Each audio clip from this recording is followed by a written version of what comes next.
सभी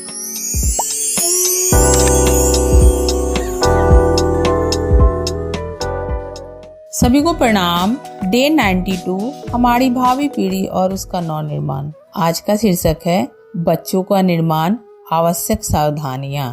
यानी कि बच्चों का निर्माण करें, उनका जो पालन पोषण करें, उसमें क्या क्या छोटी छोटी सावधानियां हमें बरतने की जरूरत है एक अभिभावक के रूप में, उसके बारे में बताया जा रहा है। इसके पहले हम लोग ने स्वाध्याय किया कि बच्चों के भी मान प्रतिष्ठा होती है, वो भी एक परिवार का इकाई होता है, उसके भी अपने समाज होते हैं। जब हम उसका सम्मान करते हैं तो उसको बाहर के लोग भी सम्मान करते हैं। हम उसको आदर सम्मान देते हैं तो वो भी हमसे आदर सम्मान देना सीखता है। तो जैसा हम बीज बोएंगे वैसे हमारे बच्चे में संस्कार पुष्पित फलवित होंगे। आज है बच्चा घर में शैतानी करता है, उद्दंडता बरतता है तो माँ अक्सर कहती है आजकल मास्टर लोग स्कूलों में पढ़ाते तो है नहीं, यूं ही निठल्ले बैठे रहते हैं और विद्यार्थियों पर कोई ध्यान नहीं देते। इसलिए तो देखो ना लड़का कैसी कैसी शैतानियां करना सीख गया है। दूसरे पर दोषारोपण कर स्वयं को निर्दोष साबित करने की प्रवृत्ति हर जगह पाई जाती है। कई मामलों में दूसरे दोषी हो भी सकते हैं, पर बच्चों के संबंध में ऐसा कहना एकदम अपनी लापरवाही का परिचय देना है, क्योंकि बच्चा जो कुछ सीखता है उसका 80% भाग घर में ही पाया हुआ होता है। वैसे भी बच्चा 4-5 घंटे से अधिक स्कूल में नहीं रहता और शेष समय घर में माता पिता के संरक्षण में व्यतीत करता है। पिता भी उपार्जन निर्वाह व्यवस्था के लिए अपना अधिकांश समय बाहर ही गुजारता है, इसलिए अधिक जिम्मेदारी माता पर ही आती है। अधिक ही नहीं बल्कि पूरी कही जा सकती है। अब तक हुए मनोविज्ञान के शोधों से यह निश्चित हो चुका है कि 6 वर्ष की आयु तक बच्चे के संपूर्ण जीवन का आधार बनकर तैयार हो जाता है। इस उम्र तक वह जिन परिस्थितियों से भी गुजरता है, जैसी शिक्षा और संस्कार ग्रहण करता है, जिस तरह के वातावरण में रहता है, तदनुसार उसके जीवन की दिशा और प्रवृत्ति निर्धारित होती है। और 6 वर्ष की आयु तक बच्चा पूरी तरह माता के संरक्षण सानिध्य में रहता है। अतः स्वयं सिद्ध है कि कोई व्यक्ति अच्छा, सचरित्र और ईमानदार है तो उसका अधिकांश श्रेय उसकी माँ को जाता है, और कोई व्यक्ति बुरा, चरित्रहीन, बेईमान तथा निंद प्रकृति का है तो उसके लिए ज्यादातर दोषी उसकी माँ है। यहाँ पर बच्चों के बारे में बताया जा रहा है कि बच्चा जब तक 6 वर्ष तक का रहता है तब तक वो अधिकांश 80% जो भी उसके सीखने के आते हैं, उसकी जो वृत्ति होती है, सीखने की वृत्ति होती है, वो अपने घर में ही सीखता है, क्योंकि वो मात्र 4-5 घंटे के लिए स्कूल जाता है और बाकी समय वो अपने घर में रहता है। घर में जो उसके अभिभावक, विशेषकर उसके माता पिता जो व्यवहार करते हैं उसको वो सीखता है, उसका वो अनुकरण करता है, वही अपने आचरण में ढालता चला जाता है जैसा उसको वातावरण मिलता है। और पिता को भी छोड़कर देखा जाए तो माता के सानिध्य में बच्चा विशेषकर रहता है। पिताजी अगर इधर उधर चले भी जाए तो बच्चा साथ में नहीं जाता है, लेकिन अगर माँ कहीं जाती है तो माँ के बिना बच्चा नहीं रहता है। तो माँ का तो सानिध्य उसको मैक्सिमम मिलता है। तो माँ जैसा व्यवहार करती है वैसा ही बच्चा का निर्माण होता चला जाता है।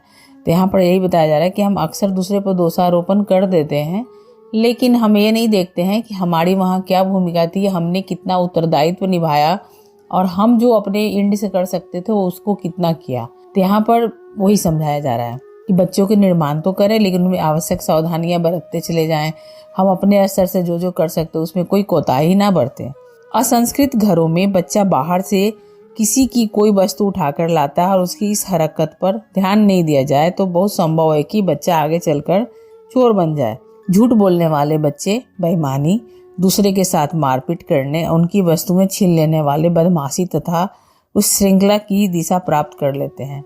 ऐसे अनेक उदाहरण दिए जा सकते हैं जिनमें छोटी छोटी बातें चरित्र का बहुत बड़ा दोष बन जाती है। उस चोर का उदाहरण कई बार दिया जाता है जिसने पकड़े जाने पर अपनी बूढ़ी माँ को बहुत बुरी तरह से फटकारा था। वस्तुतः व्यक्ति का भविष्य उसके बचपन से ही आंका जा सकता है, वह आगे क्या बनेगा और उसका स्वभाव कैसा रहेगा, और इस सबका श्रेय अथवा दोष माता पर आता है। इसलिए कहा गया है कि माँ न केवल बच्चे की जन्मदात्री है वरन उसकी निर्मात्री भी है।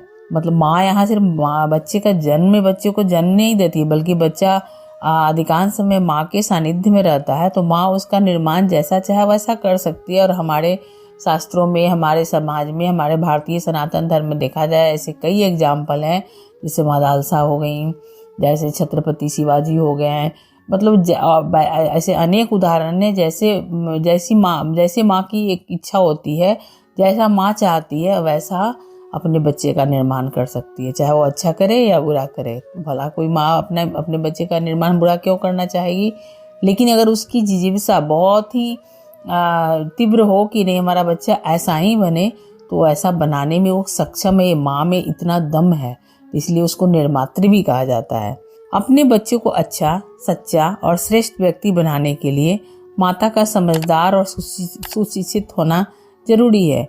लेकिन इसका अर्थ यह नहीं है कि माँ के अतिरिक्त से सभी सदस्यों को चाहे जिस ढंग से रहना चाहिए, बच्चे के निर्माण में माता की भूमिका प्रथम है अवश्य। किंतु हर परिवार में अन्य सदस्य भी होते हैं जिनसे घर का वातावरण बनता है। उनके रहन सहन, व्यवहार और बोलचाल का भी बच्चों पर निश्चित प्रभाव पड़ता है। इसलिए माँ के सुशिक्षित, समझदार और सुसंस्कारी होने के साथ साथ परिवार के अन्य सदस्यों को भी अपना रहन सहन तथा प्रवृत्ति नियंत्रित और अनुशासित रखनी चाहिए।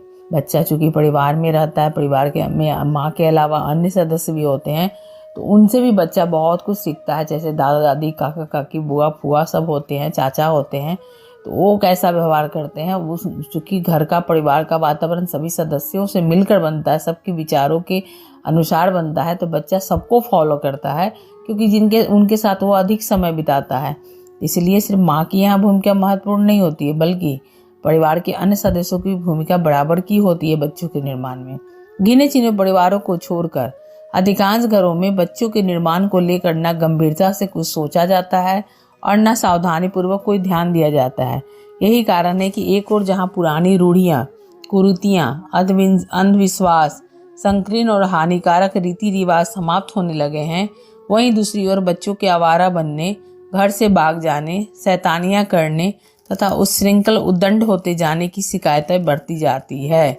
घर में जब कभी माता पिता अपने बच्चों की शिकायतें सुनकर आपस में चर्चा करते हैं, तो माँ पिता को इसका कारण बताती है और पिता माँ को।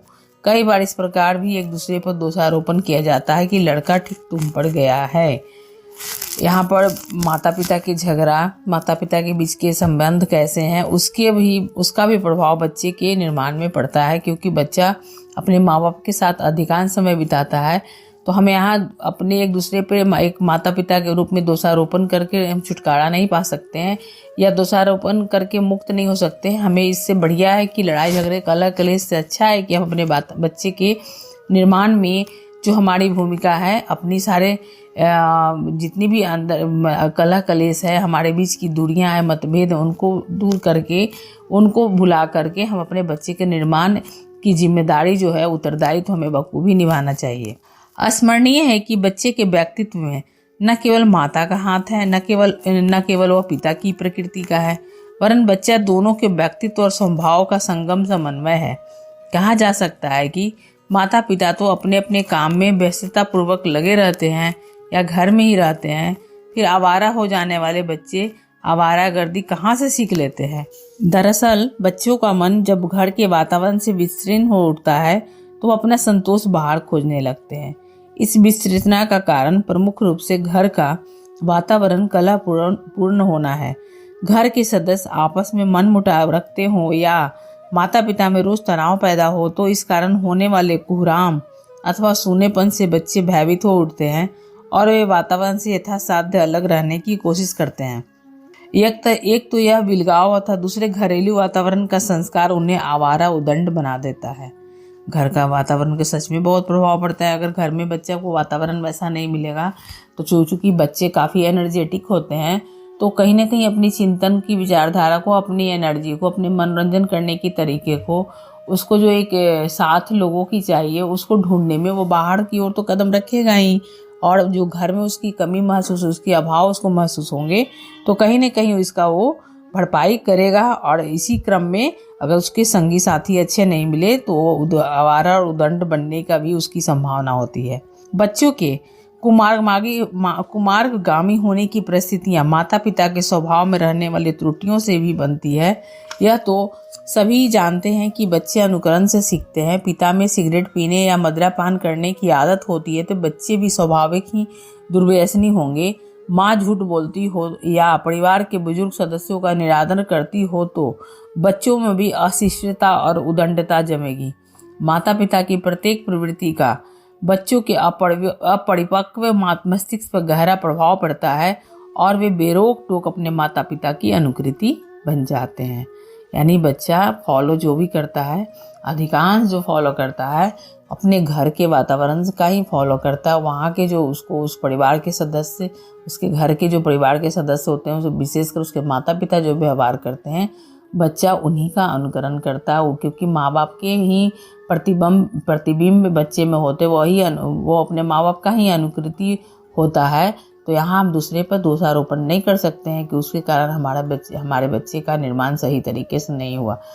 इसलिए हम लोग पालन पोषण तो बच्चे का करें, जन्म तो दें, लेकिन हम उसका निर्माण करता भी बने। और विशेषकर एक माँ जन्मदात्री के साथ साथ निर्मात्री होती है, एक हर माँ याद रखे और बहुत बारीकी से अपने बच्चे का पालन पोषण करके उसके अंदर के संस्कार को जीवित रखे, जीवंत रखे, और जो बच्चा आगे चलकर एक सभ्य नागरिक बने, इसका विशेष ख्याल रखें। सभी को प्रणाम।